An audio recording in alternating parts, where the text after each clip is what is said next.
que chaque nouvelle vérité que tu apprends t'apporte une nouvelle béatitude de bonheur, de joie et de beauté.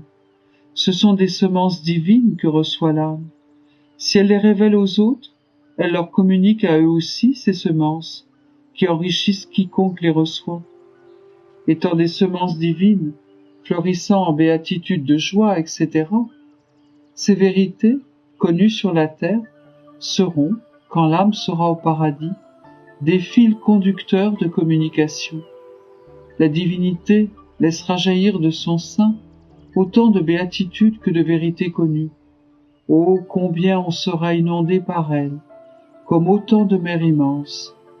Quand vous possédez la semence, vous possédez aussi l'espace disponible, capable de recevoir ces mers immenses de bonheur, de joie et de beauté. Celui qui ne possède pas ces semences et qui n'a pas connu ces vérités sur la terre n'a pas d'espace disponible pour recevoir les béatitudes correspondantes. C'est comme un enfant qui n'aurait pas voulu apprendre toutes les langues. Rendu grand et entendant parler ces langues qu'il n'a pas voulu apprendre ou qu'on ne lui a pas demandé d'étudier, il ne va rien comprendre parce que, par manque de travail, son intelligence est demeurée fermée. Il n'a fait aucun effort pour faire de la place dans son intelligence pour ces langues. Tout au plus, il sera ébloui et se réjouira du bonheur des autres. Mais il ne possédera pas lui-même ce bonheur et ne saura pas causer celui des autres. Ainsi, vous comprenez les conséquences qu'entraîne le fait de connaître une vérité de plus ou de moins? Et si on avait su quel grand cadeau on perdait par sa négligence, on se serait surpassé afin d'acquérir le plus de vérité possible. Les vérités sont le gage de mes béatitudes, et à moins que je ne les révèle, on ne peut percer leurs secrets.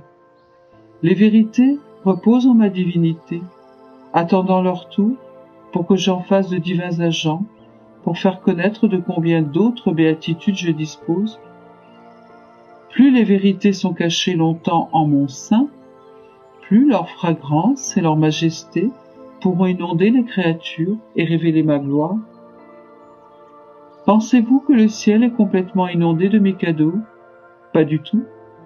Oh, combien de mes cadeaux demeurent là, en attente d'enchanter les élus, alors qu'aujourd'hui, ils n'enchantent personne.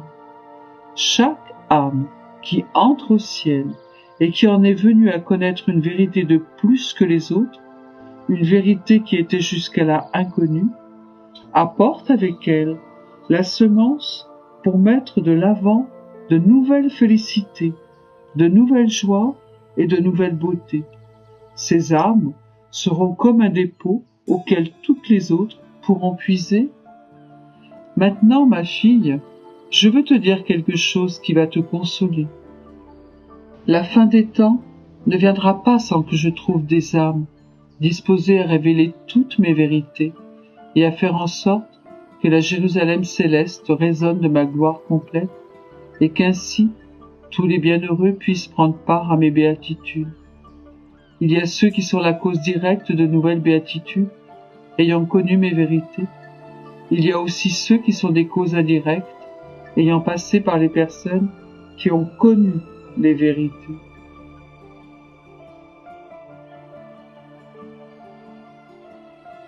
Les vérités qui me glorifient le plus sont celles qui concernent ma volonté.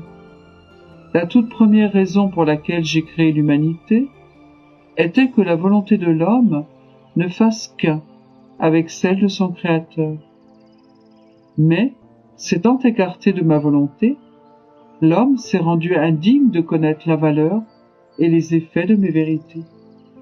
Vous avez là le motif de toute l'attention que je vous porte, à savoir que vos volontés et la mienne fonctionnent ensemble, demeurent en parfait accord et que vos âmes soient disposées à ouvrir leurs portes aux vérités concernant ma volonté. Le premier pas à faire est de vouloir vivre dans ma volonté, le second, de vouloir la connaître, et le troisième, de vouloir l'apprécier. Je vous ai ouvert les portes de ma volonté de telle manière que vous puissiez connaître ses secrets et leurs valeurs. Plus vous en venez à connaître de vérité sur ma volonté, plus vous recevez de semences, et plus il y a de protecteurs autour de vous. Oh, comme ils se réjouissent en votre compagnie, ayant trouvé quelqu'un à qui confier leurs secrets. Ils vont se réjouir encore plus quand ils vous conduiront au ciel, lorsque, au moment de votre entrée, la divinité mettra de l'avant diverses béatitudes de joie, de bonheur et de bonté qui vous inonderont, non seulement vous-même, mais tous les bienheureux qui prendront aussi part à tout cela. Oh, comme le ciel attend votre venue, afin d'avoir le plaisir de ces nouvelles joies.